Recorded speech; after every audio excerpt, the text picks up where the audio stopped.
입니다. 오늘도 우리 본문을 통해서 로마서 강의 두 번째 말씀 드리겠습니다. 곧 우리 주 예수 그리스도 신이라. 오늘 말씀은 복음 중에 복음입니다. 복음은 그냥 예수님의 복음입니다.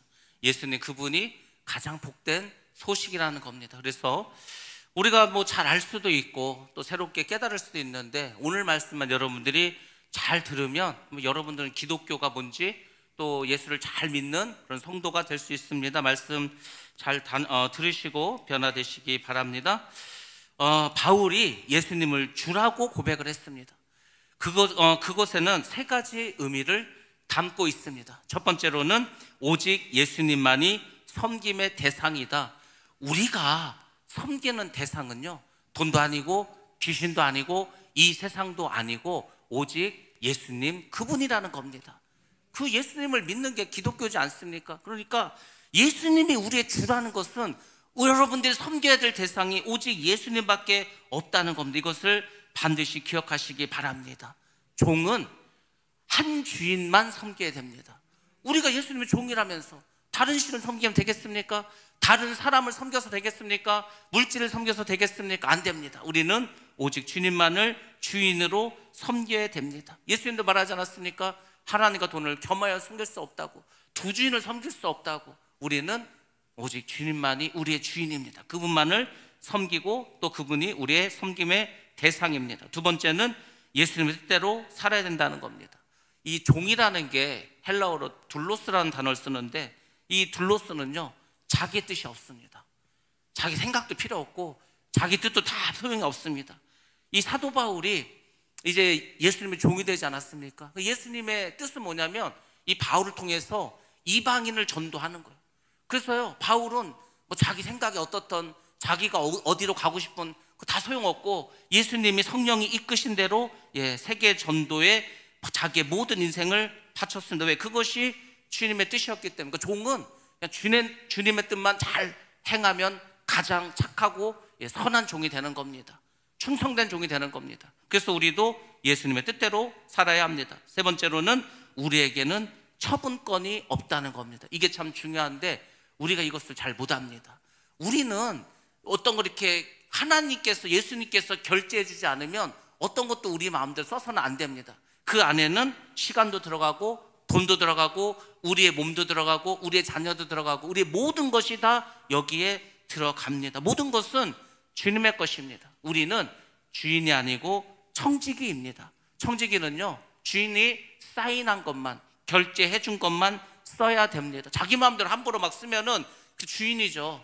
그래서 반드시 결제를 맡고 사용을 해야 된다는 겁니다. 이것이 곧 주님이라는 겁니다. 그래서 바울은 예수님을 주님으로 섬기면서 이 세 가지를 잘 지키면서 살았던 것을 우리가 알 수 있습니다. 3절 말씀 보면 이 복음의 내용에 대해서 말하는데, 복음의 내용은요 예수 그리스도입니다. 예수 그리스도가 왜 복음인지를 설명해 주는 것이 바로 3절입니다. 그래서 복음은 곧 예수 그리스도다. 구약 성경에 보면은요 많은 이야기 있지 않습니까? 근데 결국 구약 성경에서 하고 싶은 얘기는 뭐냐면 예수님을 증거하는 겁니다. 예수님. 그러니까 여러분들이 성경을 읽을 때 예수님을 중심으로 성경을 보셔야 합니다. 그러면 다 이해가 갑니다. 이게 하나님께서 예수님을 보내주시려고 구약 이렇게 선지자도 세우고 이런 역사를 이루어주셨구나. 구약 성경을 볼 때 예수님을 중심으로 보시면 됩니다. 그럼 신약 성경 뭡니까? 이거 사복음서는 예수님이 오셨어. 진짜로 오셨어. 그래서 그분이요 여러 가지를 행하십니다. 그 사복음서에 다 나와 있어요. 예수님 행적에 대해서. 그리고 그 뒤에 나와 있는 예수님의 제자들과 사도 바울이 쓴 서신서 있지 않습니까? 그것은 또 다시 오실 예수님에 대해서 말씀해주고 있습니다. 성경의 내용은 전부 예수님에 관한 것이다. 이렇게 여러분들이 보시면 되겠습니다.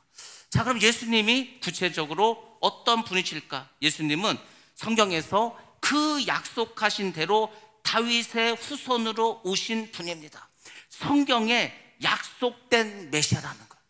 하나님이 아무 생각 없이, 하나님이 정말로 멋대로 그냥 오늘 갑자기 보낸 게 아니고 하나님께서 약속하신 메시아입니다. 한국에는요 하나님이 약속하지도 않은 메시아가 엄청나게 많습니다. 우리나라 1920년대부터요 이단이 나왔거든요. 근데 그 이단들은 결국은 자기가 다 예수라는 거예요. 전부 다 자기가 한국에 온 예수래. 1920년대부터 시작해서 오늘날까지 하나님이 약속하지 않은 메시아 예수 성경은요, 우리나라에도 수십 명이 있습니다. 전부 다 가짜입니다. 예수님이 메시아인 이유는 그분이 성경에서 약속하신 분이라는 거예요. 그것도 다윗의 후손으로 오시겠다는, 구약 성경에서 약속하신 메시아라는 겁니다. 약속한 메시아이기 때문에 우리가 예수님을 그리스도로 인정하는 겁니다. 두 번째로 예수님은 역사적으로 실존한 인물이라는 겁니다. 예수님은 신화가 아니요, 그냥 역사적으로 예수라는 분이 이스라엘에 2000년 전에 오셨고, 그분이 십자가에서 죽으시고 부활하신 모든 것이 역사로 있다는 겁니다. 그게 뭘 말하는 겁니까? 하는 성경에서 약속하신 분이라는 것을 우리가 알 수 있습니다. 또 하나 우리가 여러분들 반드시 예수님에 대해서 아셔야 될 게 있는데, 그게 뭐냐면 예수님은 참 사람이고 참 하나님이라는 겁니다. 이게 참 이해하기가 어려운 내용입니다. 근데 이걸 이해하지 못하면 여러분들은 기독교가 뭔지를 모르는 겁니다. 삼위일체가 뭔지도 모르는 겁니다.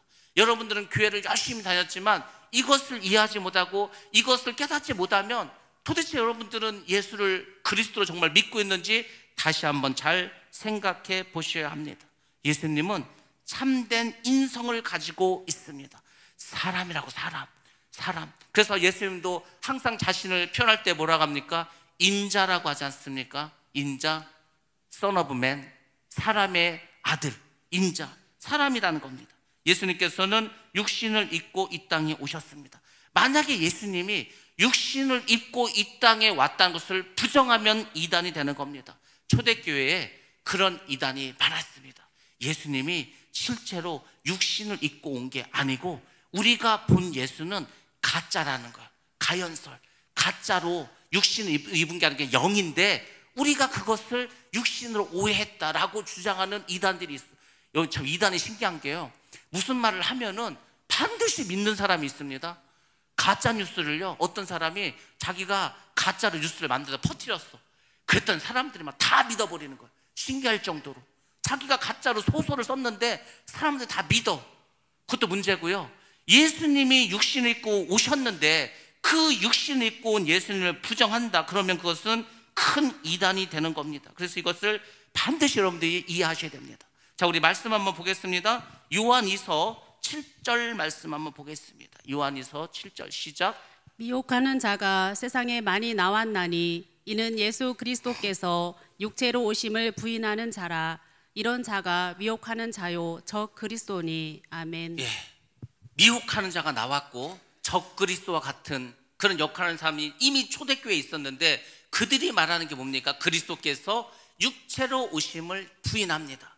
그래서 이게 기독교가 로마의 공인을 받고 이제 AD 313년 이렇게 넘어가면서 이 문제를 반드시 해결해야 될 것 같아요. 이게 자꾸 사람들마다 헷갈려. 그래서 이제 그 당시에 황제였죠, 콘스탄티누스가 이제 많은 교회 지도자들을 모읍니다. 니케아로 모읍니다. 그래서 제1차 종교회의가 니케아에서 열리게 됩니다. 이때 이제 정한 게 뭐냐면 예수님은 하나님과 동등하신 분이다, 이것을 딱 교리로 정합니다. 이게 왜 중요하냐면요, 예수님이 그 당시에 이렇게 생각했어요. 야, 예수님이 하나님의 아들이라고 하더라. 그러면 하나님 예수님보다 높은 거 아니냐? 그리고 아들이면은 그전에는 없었던 거네, 새로 태어난 거네, 이렇게 주장하는 사람도 있어. 예수님이 도대체 어떤 분인가에 대해서 사람들이 다 헷갈려. 예수를 믿는 게 기독교인데 예수에 대해서 잘 몰라 사람들이. 그래서 다 모여가지고 회의를 했습니다. 그리고 그때 정했습니다. 예수님은 하나님과 동등한 분이다. 여러분들, 이게 성립돼야지 나올 수 있는 중요한 교리가 있습니다. 1차 종교회의에서 가장 핵심적인 교리는 뭐냐면 삼위일체를 인정했다는 거예요. 성부 하나님이 있고 성자 예수님이 있고 성령 하나님이 있는데 이분들이 다 위격을 가지고 동등하다는 거예요. 이것을 1차 종교회에서 정했습니다. 그 삼위일체 교리를 정하는 데 있어서 가장 핵심적인 것은 예수님은 하나님과 동등한 분이다, 그것을 말하는 거죠.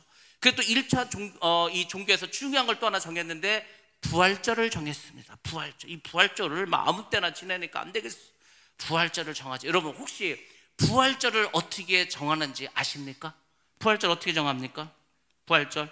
우리 올해 이제 4월 달에 부활절이 있는데 언제가 부활절입니까? 예?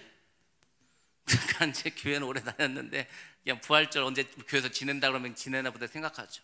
부활절은 이렇게 정했습니다. 날짜가 정해지진 않았어요. 왜냐하면 춘분이 있어. 춘분. 보통 춘분이 3월 21일 날이 춘분입니다. 춘분이 지나고 첫 번째 보름이 오는 날이 있어요. 첫 번째 보름. 보름달이 뜨는 게 보름이지 않습니까? 그러니까 춘분이 지났습니다. 그리고 보름이 지났어. 그리고 보름이 지난 첫 번째 주일이 부활절입니다. 올해는 4월 세 번째 주가 부활절이 되는 겁니다.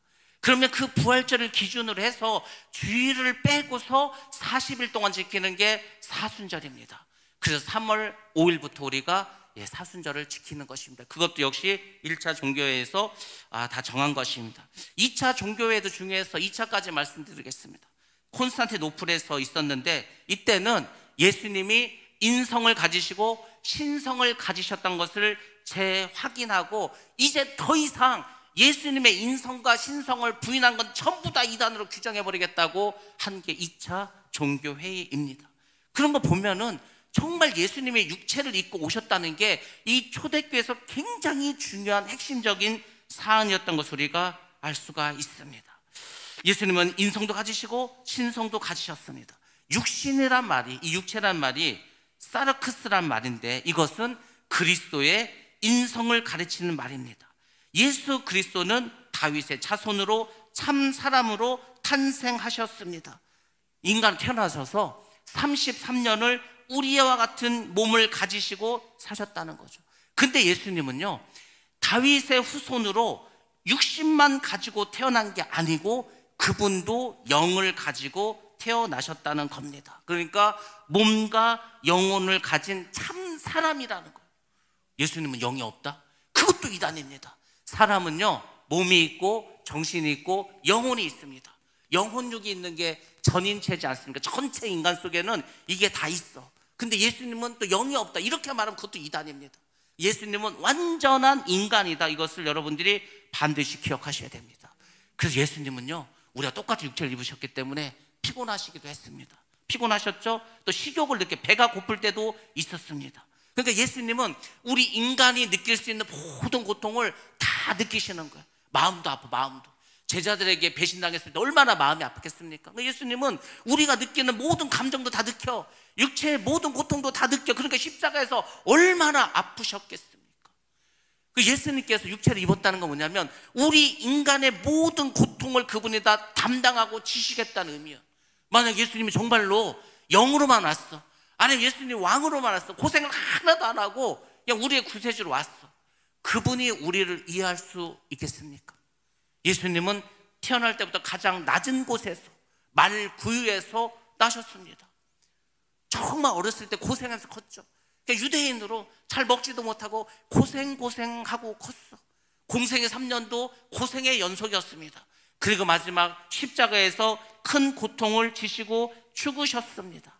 그러니까 그것을 뭔 의미하죠? 그 예수님은 우리의 모든 것을 이해한다는 거예요. 여러분들이 예수님께 나가서 주님, 제 몸이 너무 아픕니다.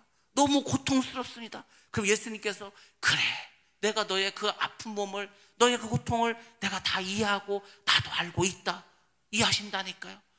또 여러분의 마음이 여러분들 몸이 아픈 것만 아픕니까? 아닙니다. 마음이 아픈 거는요, 몸이 아픈 것보다 더 아플 수도 있어.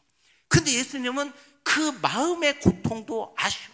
예수님은 얼마나 마음으로 심적으로 고통을 많이 당하셨는지 아십니까? 그리고 예수님은요, 나중에 그 하나님께로부터 버림받는 그 아픔도 느끼십니다. 그러니까 엘리 라마 사막다니, 그렇지 않습니까? 하나님 왜 나를 버리셨냐고. 그러니까 인간이 느낄 수 있는 모든 고독과 아픔과 슬픔과 절망을 예수님은 다 가지고 느끼셨습니다. 그래서 우리를 잘 이해하실 수 있고 우리의 문제를 해결해 줄 수 있는 분입니다. 완전한 인간이라는 것을 반드시 기억하시기 바랍니다. 그럼 이렇게 성자가 육신이 되신 이유는 또 뭡니까? 왜 그러면은 육신을 입고 오셨습니까? 다른 게 아니고 우리의 죄짐을 지기 위해서입니다. 다시 말씀드리면 십자가를 지시기 위해서 이 땅에 오셨다는 겁니다. 육신을 입고 십자가에서 죽는 게 뭡니까? 제물이 되시는 거죠. 구약의 제사는 특히 이제 우리의 죄를 사하는 제사가 있지 않습니까? 그럴 때 반드시 짐승을 잡아야 돼. 그래서 어떻게 합니까? 내 죄를 그 짐승에게 전가시켜야 돼. 속죄제가 그렇게 가지 않습니까? 그래서 내 죄를 제사장이 이 양을 2마리 갖고 오면은요, 한 손은 이 죄인에게, 한 손은 그 양에게 이렇게 딱 안수를 해. 안수를 해가지고 내 죄가 양으로 싹 넘어가. 그 양을 죽여. 우리를 죽일 수 없으니까. 그게 구약의 제사법이지 않습니까?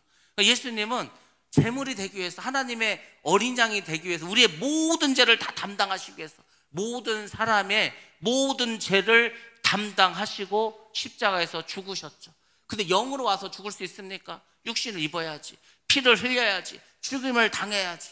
그래서 오셨다는 겁니다. 여러분들이 이것을 반드시 기억하셔야 됩니다. 우리와 같이 되셨어. 예수님이 죄인이 아닙니다. 예수님 죄가 없이 태어났습니다. 그래서 어떻게 잉태하셨습니까? 성령으로 잉태하셨습니다. 사실 다윗의 혈통에서 나셨다고 하지만 어찌 보면은요, 부계의 혈통은 없어. 모계의 혈통만 있는 거예요. 성령으로 잉태가 됐으니까. 여러분들, 예수님이 죄인이 아니지만 우리와 같은 죄인이 되셨습니다. 왜? 죄인이 되어야 죄인을 대신해서 그 죄값을 치를 수 있지 않겠습니까? 예수님은요, 죄도 없이 그냥 죄를 다 뒤집어 쓰셨습니다. 죄인의 형상이 되셨습니다. 그리고 우리를 위해서 십자가에서 죽으셨다는 겁니다. 이런 것들을 우리가 잘 이해하셔야 되는 거예요. 아, 예수님이 육신 입고 오셔서 십자가에서 나 대신 죽으셨구나, 고난을 당하셨구나. 그리고 더 중요한 것은 육신 입고 오셔서 죽으셔서 부활하셔서 우리에게 다시 육신의 새로운 육신을 갖는, 육체를 갖는 그런 부활의 소망도 주셨구나. 그러니까 여러분들이 예수님을 깊이 아시잖아요. 깊이, 정말 예수님을 깊이 묵상해서, 아, 예수님 이런 분이구나, 예수님 이래서 오셨구나, 하나님께서 우리를 정말 구원하고 싶어서 정말 이 독생자를 보내셔서 죽기까지 우리를 사랑하셨구나, 이 말이 아니라 그 깨달으셔야 돼. 느끼셔야 됩니다. 그래야지 알아. 그래 예수님의 사랑도 알고 하나님의 사랑도 알고 우리가 무엇을 믿는지, 내가 어떻게 살아야 되는지도 다 알게 되는 겁니다. 근데 여전히 주님께서 육신을 입고 나를 위해서 죽으셨다, 이게 잘 이해가 안 된다면 여러분들은 더 많이 기도하셔야 됩니다. 반드시 깨달으셔야 한다는 겁니다. 왜? 기독교에서 매우 중요한 교리이기 때문이라는 겁니다. 자, 예수님이 육신 입고 오셨다는 것은 우리에게 2가지 좋은 소식을 전해줍니다. 인성과 신성을 가지셨다. 사람이면서 하나님이야. 그래서 예수님은 뭐가 될 수 있는지 아십니까? 사람과 하나님 사이에서 중보자로 서실 수가 있는 겁니다. 사람이면은요, 하나님이 아니잖아. 그러니까 하나님하고 뭘 이렇게 중보를 하긴 해도요, 하나님의 명령밖에 못 받아. 또 하나님인데 인간은 아니야. 인간의 편에서 설 수 없죠. 근데 예수님은 정말로 신기하게 하나님이면서 동시에 인간, 이런 분 세상에 어디에 있습니까? 우리가 믿는 게 그걸 믿는 거예요. 예수 그리스도는요, 사람인데 하나님이야. 완전한 하나님이고 완전한 사람이야. 그래서 이분은 하나님과 인간 사이에서 모든 그 사이에 죄로 인해서 벌어졌던 모든 담을 다 허물 수가 있는 분입니다. 유일하신 분이야. 그것도 그분이 죽으셨기 때문에 우리와 하나님 사이를 어떻게 했습니까? 화목하게 해주시지 않았습니까? 그래서 여러분들이 예수님께서 하신 걸 잘 기억하셔야 됩니다. 그리고 예수님께서 이 인성을 가지고 오셨다는 것을 정말로 감사하셔야 됩니다. 인간 겸 하나님이십니다. 그러나 여러분들, 우리가 예수님을 인성만 강조해서는 안 됩니다. 왜냐하면 예수님께서 어떻게 하셨습니까? 그리스도가 되시지 않았습니까? 예수님이 그리스도가 되셨다는 것은 그분의 신성도 이제 강조해야 된다는 겁니다. 예수님이요, 쉼없이 저기 베들레헴 태어나서 나사렛에서 자랄 때는 그냥 좀 사람에 가까웠어, 솔직히. 그러니까 예수라는 이름은 뭔가 사람에 가까운 이름이라고 보시면 돼요. 예수님이 십자가에서 죽기 전에, 물론 그때도 하나님이었지만, 근데 그분이 죽으셔서 부활하셨습니다. 부활하신 예수님은요, 그 전에 몸이 아니야. 부활체로 변했고 새로운 몸을 입으셨고, 그분이 이제 이 인성보다는 신성이 훨씬 강한 그리스도의 형태를 가졌습니다. 옛날에는요, 우리가 교회를 다니면서 예수나 그리스도나 똑같은 걸로 생각하는데 아닙니다. 예수는 그분의 그냥 이 세상에서 이름이고 그리스도라는 것은 그분이 메시아라는 직분을 말하는 겁니다. 제가 이재우 목사이지 않습니까? 이재우가 예수야. 쉽게 말하면 목사가 그리스도라는 겁니다. 그러니까 이 세상에 많은 예수라는 이름을 가진 사람이 엄청나게 많습니다. 유대인들은 여호수아, 예수 다 그냥 같은 말이야. 근데 그 예수만, 우리가 알고 있는 그 예수님만 그리스도라는 겁니다. 그래서 예수 그리스도라는 말을 쓰는 겁니다. 근데 그분이 어떻게 있죠? 다윗의 혈통에서 태어나셨다는 겁니다. 왜 다윗의 혈통에서 태어났습니까? 다른 이유가 많지만 이겁니다. 바로 구약의 예언을 성취했다는 것을 보여주기 위해서 그렇습니다. 예레미야도 그랬고 에스겔도 그랬고 이사야도 그랬고 결국은 예수님께서 다윗의 혈통을 나실 것을 많은 성경에서 많은 부분에서 예언해 주고 있습니다. 우리 한 구절만 보겠습니다. 이사야서 11장 1절 말씀, 한 절만 보겠습니다. 시작. 이새의 줄기에서 한 싹이 나며 그 뿌리에서 한 가지가 나서 결실할 것이요. 아멘. 아멘. 예, 이스라엘 백성이 바벨론 포로로 끌려갔습니다. 다윗의 후손의 왕이 이제 끊어져 버렸어요. 이스라엘이라는 나라도 없어지고 이스라엘 유다의 왕도 사라져 버렸습니다. 다윗의 왕통이 끝난 것 같죠. 아주 오랫동안 끊어져 버렸습니다. 근데 하나님이 구루터기를 남겼다는 거예요. 나무를요 자른다고 나무가 죽는 게 아니고 구루터기가 있으면 그 구루터기에서 다시 줄기가 나오고 싹이 나옵니다.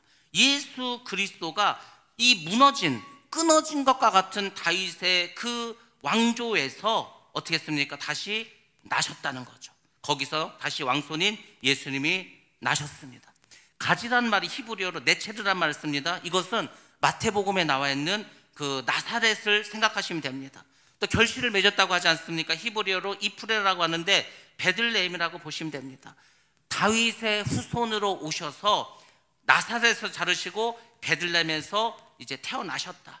거기서 성장하셨다. 그러니까 결국 구약 이 성경도요 예수님에 대해서 많이 이렇게 예언을 해주셨는데 그분의 탄생과 그분의 성장과 그분의 고난에 대해서 사실 다 예언해주고 있습니다. 대표적인 게 이사야서 53장이지 않습니까? 이사야서 53장은요 이 예수님께서 어떻게 고난 당하실 거에 대해서 다 설명해주고 있습니다. 그 메시아가 이렇게 고난과 순환을 당한다는 것을 이제 말씀해주고 있죠. 근데 신기하게도 유대교에서는 이사야서 53장을 빼버렸습니다. 왜 빼버렸겠습니까? 그분이 예수님인 거를 다 알아. 왜? 그분이 십자가에서 고난당하고 순환당한 것을 알고 있기 때문에. 그래서 유대인들에게 이사야서 53장을 읽어주면요 그런 게 어딨냐는 거죠. 그런 성경이 어딨냐는 거죠. 이사야서 53장에 그 예수님의 순환을 다 설명해주고 있습니다. 또 신약성경 마태복음 1장 1절에도 아브라함과 다윗의 자손 예수 그리스도의 세계라 족보라고 말해주고 있지 않습니까? 그래서 예수님은 이 다윗의 후손이라는 것을 또 우리가 신약성경과 구약성경을 통해서 알 수 있습니다. 예수님은 이렇게 완전한 인간으로 다윗의 혈통에서 오셨구나. 다윗이 왕이니까 왕의 혈통으로 오셨구나. 원래 마태복음은 왕의 복음이라고 해서 예수님이 왕이심을 강조하는 게 마태복음입니다. 요한복음은 예수님이 하나님이시다, 그분이 메시아이라는 것을 강조하는 복음서가 요한복음입니다. 아무튼 성경에서는 예수님이 다윗의 후손으로 오셨다는 것을 계속해서 강조해주고 있습니다. 자, 우리 4절 말씀, 우리 본 말씀인데 4절에 보면은 예수님에게 성결의 영이라는 말을 해주고 있습니다. 예수 그리스도 속에 거룩한 신성의 영을 가지고 있다는 겁니다. 그 영은 예수님께서 받으시고 그분과 함께 하셨습니다. 그 누구겠습니까? 성결의 영은 성령이죠. 성령이 예수님께 임하셨다는 겁니다. 그 예수님과 함께 하셨습니다. 예수님이 인성으로는 다윗의 자손이죠. 그런데 신성으로는 하나님의 아들입니다. 그래서 시편에 보면 다윗이 성령 충만해서 자기의 후손인 예수를 주라고 그렇게 표현을 합니다. 왜? 예수님은 하나님의 아들이기 때문에. 여러분 한저 몇백 년 후에 태어날 여러분 후손에게 주님이란 말 쓸 수 있습니까? 못 쓰죠. 근데 다윗은 성령 충만해서 자기의 후손에서 메시아가 오시는구나. 그분은 우리의 주인이신데, 그분은 원래 하나님의 아들이야. 인간이 아니라니까요. 하나님의 아들인데 인간의 모습으로 오신다는 거죠. 근데 자기의 후손으로 오신다. 다윗은 그것을 알고 있었습니다. 그래서 여러분들 이렇게 예수님께서 신성을 입으시고 오셨다는 것들 반드시 기억해야 됩니다. 그리스도의 부활은 예수님 밖에서 새로 들어온 것이 아니었습니다. 성령의 역사, 새로 들어온 성령의 역사가 아니고 이미 그 속에 내재하고 계신 성령님의 활동의 결과입니다. 이걸 여러분들 잘 이해하셔야 됩니다. 많은 신학에서 이것에 대해서 정말 큰 주제고 숙제였습니다. 여러분 잘 생각해 보시기 바랍니다. 예수님이 죽으셨습니다. 어떻게 살아나셨습니까? 예수님이 죽으셨는데 그 예수님은 어떻게 살아나셨습니까? 누가 살리셨습니까? 이게 신학적으로요 굉장히 큰 주제였습니다. 예수님 그분이 스스로 살아나셨나? 성부 하나님이 살리셨나? 성경에 구체적으로 나와 있지 않으니까. 근데 여러분 성령께서 예수님 안에 들어와서 임재하고 이미 계시는 거예요. 그 내재하고 계신 성령께서 예수님이 3일째 되는 날 부활하실 때 그 성령께서 죽은 예수님을 살리셨다는 겁니다. 그것이 바로 성결의 영이라는 거예요. 그러니까 여러분들 성령의 능력이 얼마나 대단합니까? 성령은 죽은 자를 살립니다. 예수님께서 죽은 자 살리셨죠? 병든 자 고치셨죠? 귀신을 쫓으셨죠? 그 파워가 어디서 왔냐는 거, 그 능력이, 그 권세가 성령을 통해서 왔다는 겁니다. 그 성령은 오늘날도 마찬가지야. 우리가 기도를 하면은 귀신이 떠나가고, 우리가 기도하면 병마가 떠나가고, 어디서 오냐 이거예요. 그 힘이 누가 주는 거냐 이거죠. 여러분이 그런 파워가 있습니까? 성령이 주신다는 겁니다. 그래서 우리가 성령의 충만함을 받아야 돼. 오늘날 우리가 성령의 충만을 못 받으니까 귀신도 못 쫓고 병도 못 고치고 그렇지 않습니까? 그래서 예수님께서 그 안에 성령께서 역사하심으로 죽은 예수를 살리셨다. 그 예수 안에 성결의 영이 있었다. 반드시 기억하셔야 됩니다. 예수 그리스도의 신성을 증거하는 것이 많이 있습니다. 첫 번째로는 그가 행하신 기적을 통해서 알 수 있습니다.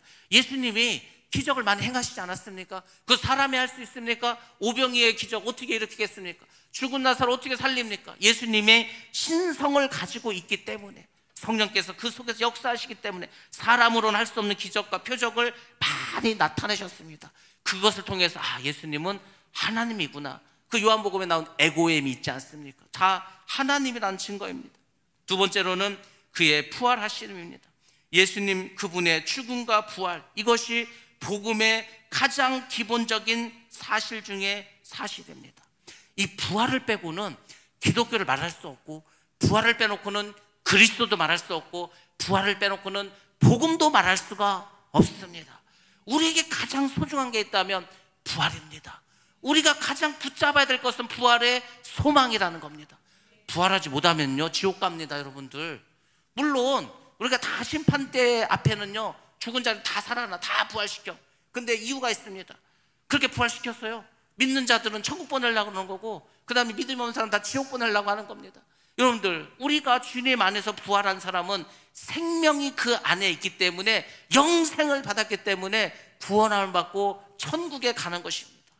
그러니까 이 예수를 믿으면서 부활을 의심한다, 부활을 믿지 못하겠다, 그럼 그 사람은 성도가 아닙니다. 아예 성도될 자격도 없습니다. 왜? 기독교의 핵심 중에 핵심은 부활이기 때문입니다.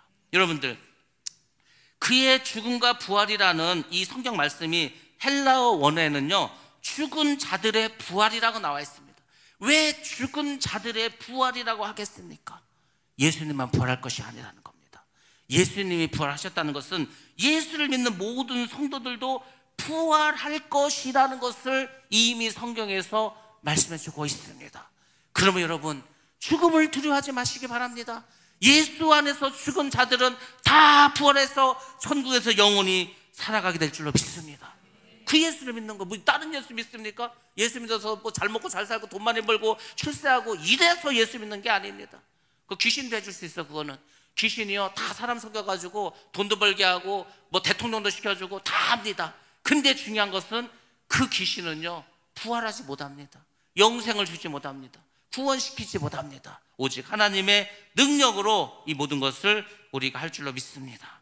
능력으로 하나님의 아들로 인정을 받으셨습니다. 하나님의 아들이라는 게 여러분들 세 가지 의미를 갖고 있습니다. 여러분들 잘 보시기 바랍니다. 하나님의 아들이라는 건 뭐냐면 영원하신 하나님의 아들이라는 겁니다. 그 안에는 영원한 하나님의 아들이라는 의미를 갖고 있어. 오늘은 하나님의 아들인데 내일은 아니야. 어제도 아니었어. 이건 하나님의 아들이 아니라는 겁니다. 하나님의 아들이라는 것은 그분은 영원하신 하나님의 아들이라는 것을 기억하셔야 됩니다. 두 번째로는 메시아적인 하나님의 아들이 있습니다. 메시아, 그리스도. 그러니까 그분이 하나님의 아들이라는 것. 그래서 예수님이 계속 요한복음에서 하신 말씀이 뭐라겠습니까? 아버지가 나를 너희에게 보냈다. 계속해서 예수님은 자기가 메시아라는 것을 말해주는데 그 메시아는요, 하나님이 보내야 메시아가 되는 거예요. 귀신을 보내면 메시아 될 수 없습니다. 사람이 보내도 메시아 될 수 없습니다. 하나님이 보내야만 메시아가 됩니다. 그것이 하나님의 아들이라는 겁니다. 세 번째로는 반드시 하나님의 아들은 인카네이션, 성육신 하셔야 됩니다.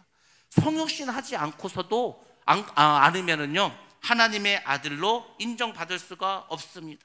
그래서 이 세 가지는 나눠질 수가 없어. 첫 번째 말씀드린 하나님의 아들, 영원하신 하나님의 아들, 메시아적인 하나님의 아들, 또 인카네이션, 성육신 하신 하나님의 아들, 이 세 가지는 나눠질 수가 없습니다. 이게 뭘 말하냐면 예수님은 영원 전부터 하나님의 아들이었습니다. 영원 전부터 하나님의 아들. 그래서 예수님께서 말씀으로 천지를 창조하지 않았습니다. 하나님이 말씀으로 천지를 막 창조했다고 하지 않습니까? 그 말씀이 누구요? 그 말씀이 하나님이거든요. 그 말씀이 누구야? 예수님이거든요. 근데 그 예수님 어떻게 했어? 이 땅에 오셨거든요. 그게 어디 나와 있습니까? 요한복음 1장에 나와 있잖아요. 요한복음 1장에 태초에 말씀이 있었습니다. 그 말씀이 하나님과 함께 있었습니다. 그렇죠? 그 말씀이 바로 예수 그리스도야. 그분이 우리를 위해서 육신을 입고 이 땅에 오셨다는 겁니다. 죽은 자들 가운데서 살아나시고 죽은 자들 가운데서 살아나셨기 때문에 하나님의 아들이란 것을 확증해 주십니다. 사람들이 네가 진짜 메시아인지 우리는 믿을 수가 없어. 예수가 정말 그리스도인지 우리가 인정할 수가 없어. 근데 예수님이 부활하셨습니다. 아, 부활하신 거 보니까 이분이 정말 메시아가 맞네. 이분이 정말 하나님의 아들이 맞네. 이분이 정말 성육신 하신 하나님의 아들이네. 우리가 믿을 수 있는 겁니다. 그러니까 우리가 참 부활 굉장히 중요한 것이라는 것을 다시 한번 여러분들이 꼭 기억하시기 바랍니다. 이 세 가지는 나눌 수가 없습니다. 영원하신 영원하신 아들이 아니고서는 아버지 하나님을 계시할 수가 없습니다. 이 세상에 오실 메시아도 될 수 없습니다. 아버지를 하나님으로 계시하는 메시아는 이 하나님의 아들은 세 가지를 다 충족시켜야 되는 겁니다. 우리가 하나님이 되는 조건이 있다고 하지 않습니까? 우리가 하나님 하지 않습니까? 아무나 하나님 되는 게 아니에요. 하나님이란 존재는요, 창조를 할 수 있어야 됩니다. 하나님이라는 존재는 알파와 오메가가 돼야 합니다. 하나님이라는 존재는 뭔가를 정해주는 분입니다. 우리의 인생을 다 정해주는 분이 하나님이에요. 그리고 전지전능해야 하나님이 될 수 있는 겁니다. 그러니까 우리가 믿는 하나님은 그 조건을 다 만족하셨어. 그래서 하나님이라고 하는 겁니다. 근데 메시아도 마찬가지라는 거예요. 메시아가 될 조건이 있다고. 지금까지 계속 말씀드린 게 그거지 않습니까? 하나님이 보내야 되고 하나님의 아들이어야 되고 반드시 부활도 해야 되고. 그러니까 예수님은 그 메시아가 될 자격을 다 갖췄어. 메시아 되려면요, 눈먼 자 눈뜨게 해줘야 됩니다. 저는 자들 걷게 해줘야 됩니다. 이게 성경에 다 나와 있어. 메시아가 그런 일을 한다고. 예수님 다 하셨죠. 그러니까 예수님께서 항상 병자를 고쳐주실 때도 눈먼 자 눈을 뜨게 하고 저는 자 걷게 하고를 늘 강조해서 말합니다. 왜? 그게 성경에 나와 있는 메시아의 자격 조건 중에 하나이기 때문에. 그러니까 여러분들, 이 성경은요, 여기저기에 예수님이 메시아고 하나님의 아들이고 그분 자체가 하나님이고 복음이라는 것을 성경에 막 여기저기 막 그냥 무슨 보물찾기 하듯이 막 숨겨놨어. 근데 우리가 그것을 볼 수 있는 눈이 없어. 그러면은 우리가 바로 믿는 것이 아닙니다. 그래서 여러분들이 성경 말씀을 보고 예수님이 어떤 분인 것을 반드시 기억하셔야 됩니다. 우리가 인정하다는 말이 헬라어로 호리저라는 단어를 사용하는데 확정하다는 거예요. 이분이 메시아임을 확정한다, 선언한다는 뜻도 있습니다. 이분이 메시아임은 예수가 메시아임을 선언한다, 이런 뜻을 가지고 있습니다. 예수님은 본래부터 하나님의 아들이지만 부활하심으로 능력으로 하나님의 아들로 확실히 인정되고 확정되고 선언되었다. 이것이 로마에서 지금 1장 4절에서 우리에게 알려주는 복음의 내용입니다. 사도 바울은 복음의 내용을 설명하면서 이와 같이 먼저 예수 그리스도의 참된 인성 그리고 참된 신성을 증명합니다. 왜? 이단 사상대 그 당시에 많이 있었기 때문에. 예수는 인간이 아니다, 예수는 하나님이 아니다, 이게 모든 것들을 어떻게 합니까? 그들의 잘못된 것을 알려주고 규정하고 예수를 믿는 사람들에게 분명한 예수님의 본질에 대해서 말하기 위해서 예수님의 신성과 인정을 강조해 준 것을 우리가 알 수가 있습니다. 복음은 하나님의 아들 예수 그리스도에 관한 내용입니다. 예수 그리스도는 복음의 중심 인물이고 바로 복음 그 자체입니다. 그분은 죄인들의 태생물로 하나님께서 세상에 보내주신 우리의 구세주가 되시는 분입니다. 그분은 슬픔과 불행과 절망과 허무와 죽음과 지옥의 형벌에서 우리를 건져내시기 위해서 오신 구주라는 겁니다. 그분 안에 구원과 영생과 또 기쁨과 소망이 있습니다. 여러분들, 왜 예수가 기쁨되고 소망되는지 아십니까? 모든 인간에게 가장 두려운 것은 죽음입니다. 이 죽음 앞에서는 어느 누구도 어떻게 할 수가 없습니다. 부자도 왕도 어떻게 할 수가 없어. 근데 예수님은 그 죽음을 이기시고 부활하시지 않았습니까? 그러니까 그분이 메시아가 되고 그리스도가 되는 겁니다. 여러분들, 예수님께서 십자가를 지시기 전에는 종의 형태를 가진 인간의 모습, 인성에 강했지만 부활하신 후에는 하나님과 동등한 본질의 하나님으로 신성이 강조되었다. 그래서 어떤 그 목사님들은 예수와 그리스도를 다 성경에서 그 차이점, 이거는 예수를 말하는 거고 이것은 그리스도를 말하는 것을 말하는 것들 다 찾아가지고요, 그거 갖고 세미나 하시는 분들도 있습니다. 그래서 그분들은 그리스도에 대해서 엄청 말씀을 하시죠. 예수보다 막 그리스도를 더 강조하시고 막 합니다. 그 잘못된 건 아니죠. 우리가 그런 것들도 좀 아는 건 중요하겠죠. 근데 여러분들이 인간으로 오신 예수, 부활하셔서 신성을 가지신 그 그리스도, 이분을 잘 아셔야 우리가 참된 그리스도인이 될 수 있다는 것을 반드시 기억하시기 바랍니다. 바울은 예수님을 그리스도로 이제 받아들였습니다. 근데 과거에 바울은 어땠습니까? 예수님을 거짓 그리스도로 오해했습니다. 예수가 어떻게 그리스도가 될 수 있냐? 어떻게 예수가 하나님의 아들이 될 수 있냐? 자기는 믿을 수가 없다는 거예요. 그래서 바울은 그리스도인들을 핍박하고 죽이려 했습니다. 근데 어떻게 했습니까? 예수님 진짜 그리스도인 것을 그가 깨닫게 됩니다. 왜냐하면 예수님을 그냥 만나버렸어. 이거는요, 부인할 수 없지 않습니까? 자기가 다메섹으로 가다가 예수님을 만났어. 예수님의 음성을 들었어. 그분께서 자기에게 주신 말을 다 들었습니다. 그러니까 사도 바울이 믿을 수밖에 없겠죠. 여러분들, 우리가 그리스도 하는데 그리스도가 의미하는 게 뭡니까? 다 압니다. 기름 부음 받은 자라고. 여러분들, 그러면은 왜 기름을 붓습니까? 기름을 붓는 이유가 뭡니까? 기름을 부었다는 것은 하나님의 사역을 하기 위해서 그 사람을 구별했다는 겁니다. 그래서 구약에서는 제사장, 왕, 그리고 선지자에게 기름을 붓습니다. 그래서 이제 구별된 일을 하라는 거죠. 예수님은 기름금을 받으시고 대제사장과 왕과 참 선지자의 사역을 잘 감당하셨습니다. 특별히 구원자로서의 역할을 잘 감당하셔서 우리에게 구원을 베풀어 주셨습니다. 바로 죄에서 현실 문제에서 우리를 구원해 주시고 천국에 들어가도록 우리를 구원해 주셨습니다. 구원자가 예수지 않습니까? 여러분들, 예수님이 우리를 구원했다는 것을 한번 깊이 묵상해 보시기 바랍니다. 그분은 도대체 나를 무엇으로부터 구원해 주셨나? 가장 중요한 것은 죄로부터 구원해 주셨죠. 죄에서 구원했으니까 죽음에서 우리를 또 구원해 주셨죠. 그것뿐만이 아닙니다. 예수님은 아까 이 육신을 입고 오셨다고 하지 않았습니까? 그러니까 우리가 육신을 입고 있기 때문에 담당하는 모든 아픔과 고통과 괴로움들도 그분이 우리를 구원해 주십니다. 그런 세상적인 아픈 것들 중에서도 구원해 주신다. 그러니까 참 어찌 보면은요, 예수를 모르는 사람들은 얼마나 불쌍합니까? 이 세상에서 제일 불쌍한 사람이 아픈 거나 돈이 없거나 이런 사람이 아니고 정말로 진짜로 불쌍한 사람은 예수를 알지 못하고 예수를 믿지 않는 사람이 가장 불쌍한 사람들입니다. 왜? 죽으면 지옥 가지 않습니까? 왜? 이 세상 살아갈 때 누구를 의지하고 살아갑니까? 우리는 하나님이신 예수를 주인으로 믿고 따르고 그분께 의지하면 되는데, 믿지 않는 사람들 누구를 의지할 겁니까? 이 험한 세상을 돈으로도 해결이 안 되는데, 그러니까 여러분들 예수를 믿는다는 것, 그분이 우리의 그리스도가 되셨다는 것은 굉장한 은혜고 축복이라는 것을 기억하셔야 됩니다. 그래서 예수 그리스도는 우리의 주다. 자, 이것을 사도 바울은 기가 막히게 표현해 줍니다. 빌립보서 2장 9절부터 11절 말씀 한번 보겠습니다. 빌립보서 2장 9절부터 11절 말씀 시작.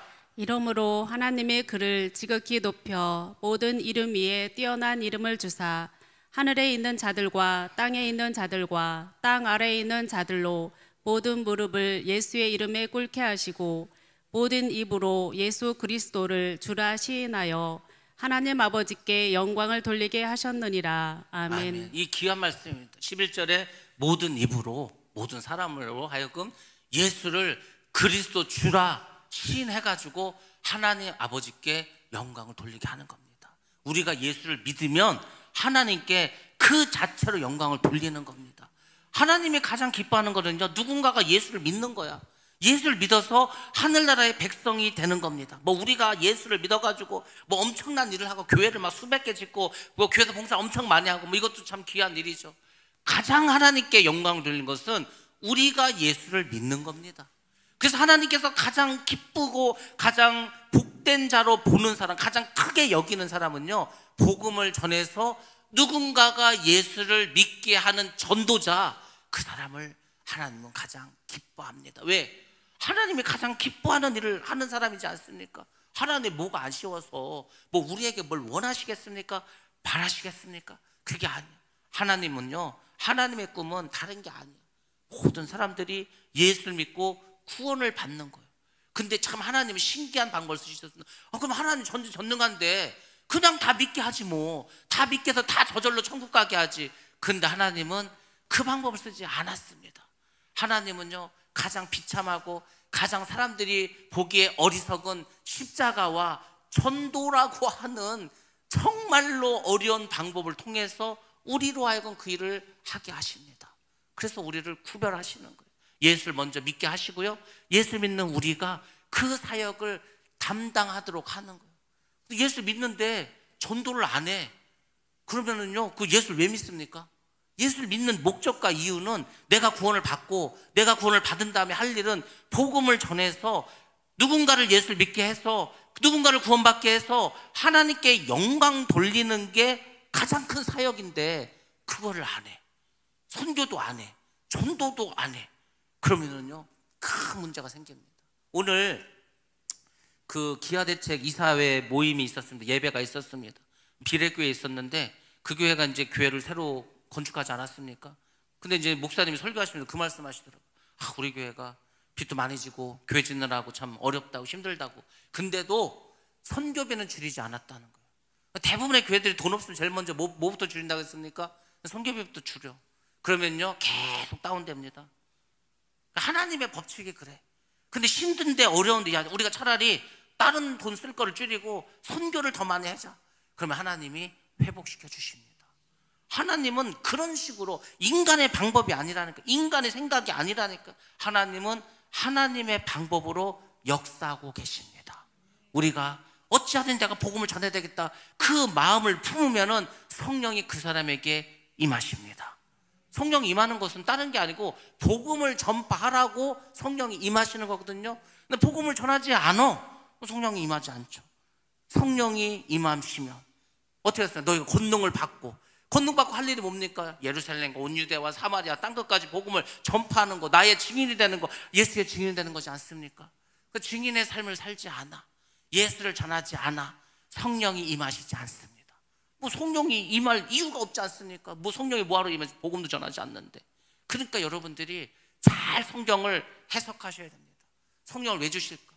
뭐 때문에 주실까? 사도 바울에게 왜 그렇게 많은 능력을 주셨습니까? 이방인들은요, 하나님을 모릅니다. 예수도 모릅니다. 근데 가서 말만 전하면 누가 믿겠습니까?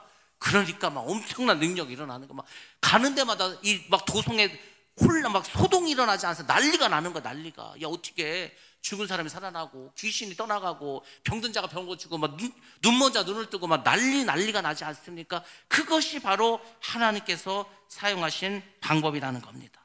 자, 우리 5절 말씀 한 번 더 보도록 하겠습니다. 로마서 1장 5절 말씀 같이 한번 보시고 말씀 마치도록 하겠습니다. 5절 봅니다. 시작. 그로 말미암아 우리가 은혜와 사도의 직분을 받아 그의 이름을 위하여 모든 이방인 중에서 믿어 순종하게 하나니. 아멘. 아멘. 예. 그래서 바울은 고백하죠. 예수 그리스도의 은혜로 자신이 사도의 직분을 받았다는 거죠. 자기가 사도의 직분을 받은 것 자체가 은혜라는 겁니다. 사도로 쓰임 받는 게 은혜라는 거, 이 전적인 하나님의 은혜라는 거. 여러분이 예수를 믿고 예수를 전하는 사람이 됐다가 전적인 하나님의 은혜고 축복이라는 겁니다. 이 말이 어떤 말이냐면은 이 헬라어에서 이사일의라는 말이 있습니다. 하나의 뜻을 가지고 있는데 두 개의 단어를 사용하는 거예요. 그래서 이제 수사학적인 방법인데 사도 바울이 서신에서 이런 걸 많이 씁니다. 우리나라 말엔 전혀 나타나지 않죠. 이런 겁니다. 두 단어를 사용했습니다. 뭐라고 했냐면 사도의 직분, 사도란 말과 직분이란 말과 은혜란 말 이렇게 쓰지 않았습니까? 자, 근데 이것이 뭐냐면 은혜와 사도의 직분이라고 해서 은혜 따로 사도의 직분 따로 한 거지만 그렇지 않습니다. 사도의 직분, 즉 그것이 은혜라는 거예요. 사도의 직분이 곧 은혜다, 이런 뜻을 가지고 있습니다. 여러분들, 우리가 복음을 아무나 전합니까? 예수도 안 믿는 사람이 복음 전하는 거 봤습니까? 아니요. 복음은요, 예수를 믿는 사람이 전합니다. 물론 믿음이 있는 사람도 전하죠. 근데 여러분, 또 믿음도 별로 없는데 또 전하는 건 또 잘 전하는 사람도 있습니다. 그 사람은 정말 복받은 사람이지 않습니까? 남들은 교회를 40년 50년 다녀도 복음을 전파한 적이 역사가 없는데, 예수 믿은 지 얼마 되지도 않았는데도 그냥 너무나 쉽게 막 복음을 전해. 정말 그 사람은 축복받은 사람이겠죠. 사도 바울은 그것을 말하는 겁니다. 왜? 자기가 교회를 핍박하는 죄인이지 않았습니까? 그 죄인의 우두머리지 않았습니까? 근데 사도로 쓰임을 받아. 절대 사도로 쓰임을 받을 수 없는 사람이 사도 바울입니다. 근데 하나님의 은혜가 임하였습니다. 그리고 그를 사도로 임명하셨습니다. 일방적인 하나님의 은혜와 섭리로 그렇게 됐다는 거죠. 바울은 예수님을 그리스도로 믿지 않았습니다. 그렇지만 예수님을 만난 후에 모든 이방인들에게 예수는 그리스도라는 것을 전파합니다. 예수는 그리스도를 전파하는 게 사도의 직분을 주신 이유입니다. 너 내가 사도시켜줄게. 사도 바울을 사도시켜준 이유는 뭡니까? 예수가 그리스도라는 것을 이방인한테 전파하라는 거죠. 그들이 예수를 잘 믿도록 도와줍니다. 그리고 예수 그리스도를 믿고 순종하게 합니다. 예수를 믿고 순종한다. 여러분들, 믿음이 뭔지 아시죠? 믿음은요, 순종입니다. 순종. 그냥 믿음 이퀄 순종이야. 믿음과 순종이 다른 말이 아니고 그냥 믿음은 순종입니다.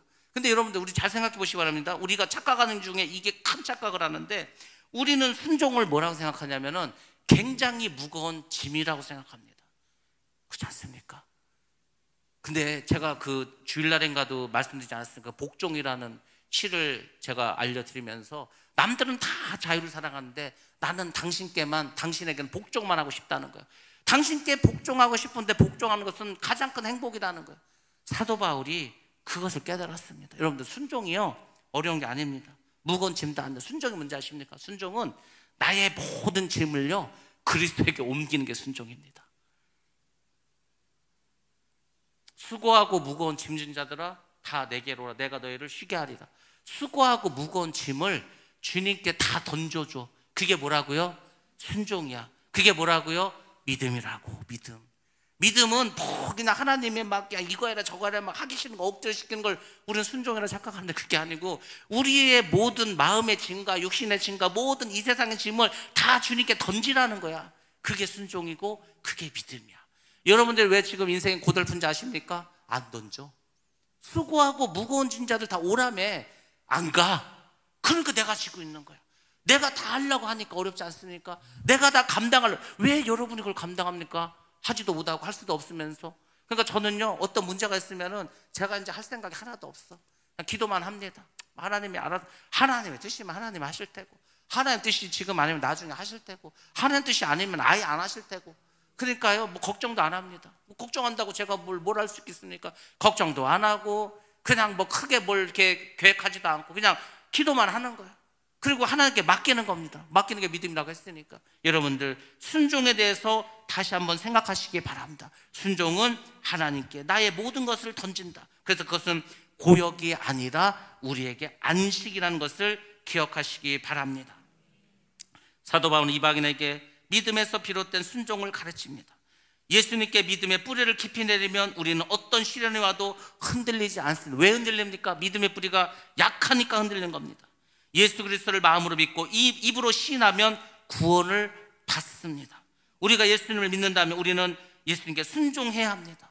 우리는 그리스도께 순종을 배워야 합니다. 우리의 삶 속에서 그리스도를 주로 시인하면서 살아가야 할 줄로 믿습니다. 순종해야 하나님의 능력을 우리가 체험할 수가 있습니다. 순종하는 믿음이 뭔지 아십니까? 살아있는 믿음입니다. 죽음의 믿음이 뭔지 아십니까? 순종하지 않아, 행함이 없어, 전부 다 죽은 믿음입니다. 그래서 우리는 그리스도의 복음을 전하되 예수를 믿고 순종하기까지 그들을 도와줘야 할 줄로 믿습니다. 전도자로 부름을 받았다면, 구원받은 자라면요, 우리가 이러한 삶을 살아가셔야 합니다. 그리스도인에 합당한 삶은 복음을 전하고 그 전함을 받은 사람이 순종해서 예수를 잘 믿도록 도와주는 것까지 여러분이 책임져야 한다는 겁니다. 바울은 인생의 목적이 있습니다. 그 이름을 위해서 사는 것입니다. 예수의 이름으로 사는 거예요. 내 이름 필요 없어. 내 이름은 안 나와도 돼. 예수의 이름만 나오면 돼. 아유, 얼마나 저는요 진짜 눈물이 나. 이 말씀을 보면은요, 어떻게 해. 근데 왜 눈물이 나? 저도 사실 이렇게 살고 싶을 때가 있었거든요. 이렇게 막 살고 싶어. 예수님만 너무 좋아. 나 너무 좋은데 이 좋은 걸 도대체 어떻게 해야지 내가 예수님을 좋아하고 하나님을 좋아하고 사랑하는 것을 표현할 수 있을까? 근데 사도 바울이 말씀으로 그것을 잘 해석해 놨더라고요. 그분의 이름, 예수의 이름을 위해서 사는 겁니다. 그의 간절한 기대와 소망을, 예수님을 소망은, 그러니까 사도 바울의 간절한 기대와 소망은 다른 게 아니라 예수님 그분을 존귀하게 하는 거예요. 어떻게 하면 예수님을 존귀하게 하지? 예수님의 이름 어떻게 하면 영광받게 하지? 어떻게 하면 많은 사람들이 예수님을 찬양하게 할 수 있을까? 거기에 온 생각이 다 가지고 있다. 그래서 뭐라고 합니까? 살든지 죽든지 그리스도를 존귀하게 하는 것, 그것이 자기 삶의 인생이라고. 저는요, 야, 어떻게 사람이 이렇게 살 수 있을까? 이런 마음을 가지고 살 수 있을까? 저는 오늘 말씀을 가만히 묵상하면서 그 생각을 했습니다. 우리가 만약에 우리 모두가 이런 삶을 살아갈 수만 있다면 얼마나 복되고 아름다운 삶이 되겠습니까? 저는 우리 모두가, 여러분들이 정말 이 마음을 가지고 살아가시기를 원합니다. 우리 모두가 이 말씀대로 살아가서 정말 하나님 원하시는 그런 자들이 되길 원합니다. 빌립보서 1장 20절과 22절 말씀을 봉독해 드리겠습니다. 나의 간절한 기대와 소망을 따라 아무 일에든지 부끄러워하지 아니하고 지금도 전과 같이 온전히 담대하여 살든지 죽든지 내 몸에서 그리스도가 존귀하게 되게 하려 하나니 이는 내게 사는 것이 그리스도니 죽는 것도 유익함이라. 그냥 내 안에 사는 것은 예수 그리스도야. 그러니까 사나 죽으나 그 상관이 없어. 그저 나는 죽어도 그게 유익이라는 거. 왜? 그리스도를 위해서 살다 죽었기 때문입니다. 정말요, 사도 바울은 엄청난 은혜를 받았어. 이 은혜를 여러분 깨달으면요, 세상이 달라지고 그냥 인생이 달라지는 겁니다. 여러분들, 은혜라는 게 뭡니까? 헬라어로 카리스라고 합니다. 이게 뭔지 아십니까? 은혜가 뭔지 아십니까? 은혜는 이렇게 정의합니다. 받을 만한 공력이 없음에도 불구하고 도움을 받는 것. 우리가 구원을 여러분들 구원 받을 만한 뭐 했습니까? 여러분 예수를 믿을 만한 뭘 했습니까? 없어. 우리는 한 것이 아무것도, 공력이 아무것도 없어. 그런 우리를 어떻게 했습니까? 그럼에도 불구하고 그것을 받았어. 도움을 받았어. 그것이 은혜라는 겁니다. 우리는 다 멸망받아서 멸망당해서 죽을 수밖에 없는 죄인이지 않습니까? 그냥 죽어서 지옥 가는 게 마땅해. 뭐 누구도 딴 얘기 할 거 다 죄인인데 뭐 우리가 할 얘기 뭐 있습니까? 근데 그런 우리에게 영생을 주셨어. 영원히 살게 해주셨어. 구원을 받게 해주셨어. 이게 얼마나 큰 은혜입니까? 여러분, 은혜는 사도직의 기초입니다. 쉽게 말해서 은혜 받은 일이 없는 사람은요, 사도가 될 수 없습니다. 우리가 복음을 전한다는 게 뭔지 아십니까? 내가 은혜를 받았다는 거예요. 은혜를 받은 사람은요, 전할 수밖에 없다고. 가만히 있을 수가 없어. 너무 기쁜데, 행복한데, 아니 우리가 어디 식당 가서 맛있는 것만 먹어도 온 동네 돌아다니면서, 야, 저 집 가봐, 저 집 엄청 맛있어, 나 그냥 태어나서 이렇게 맛있는 거 처음 봤어. 아니 음식 하나도. 그런데 여러분들 그리스도를 만났다니까요. 어떤 사람이 이런 또 기쁨이 있었어요? 사도 바울 말고 수가성의 여인, 남편을요 6번째 남자랑 살아도 마음의 기쁨도 없어. 근데 그리스도를 만나니까 어떻게 합니까? 마을로 뛰어들어가서 내가 메시아를 만났다고 전하지 않습니까? 그게 바로 은혜라는 겁니다. 여러분들, 로마 제국에 복음이 있었습니다. 로마 제국에도 복음이란 말이 있었어. 복음이 원래 무슨 뜻이라겠습니까? 승리한 소식이 복음이라고 하잖아요. 로마는 전쟁 나가면 맨날 승리해. 로마의 복음 뭔지 아십니까? 황제를 숭배하고 로마의 법을 지키는 것이 로마 제국의 복음입니다. 유대교회도 복음이 있습니다. 유대교회의 복음은 율법을 지키는 겁니다. 그래야 구원을 받을 수 있다고 합니다. 그러니까 로마 제국의 복음이나 유대교의 복음은 우리가 뭘 행해야 돼. 행하지 않으면 아무것도 안 된다는 겁니다. 근데 바울이 말한 복음 뭔지 아십니까? 이방인이든 유대인이든 남자든 여자든 귀족이든 종이든 다 상관없다는 거죠. 예수를 믿기만 하면 구원을 받는다는 겁니다. 믿기만 하면. 믿기만 하는데 우리가 뭘 잘해서 믿는 게 아니고 그냥 하나님의 은혜로 믿기만 하면 된다는 겁니다. 하나님께서 우리를 위해서 이미 이루어 주신 것은 믿음으로 받기만 하면 돼.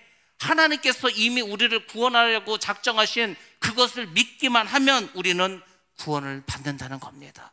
그런 구원을 받은 우리가 해야 될 일이 있겠죠. 그게 로마서 12장부터 나온 그리스도의 윤리 생활이라는 겁니다.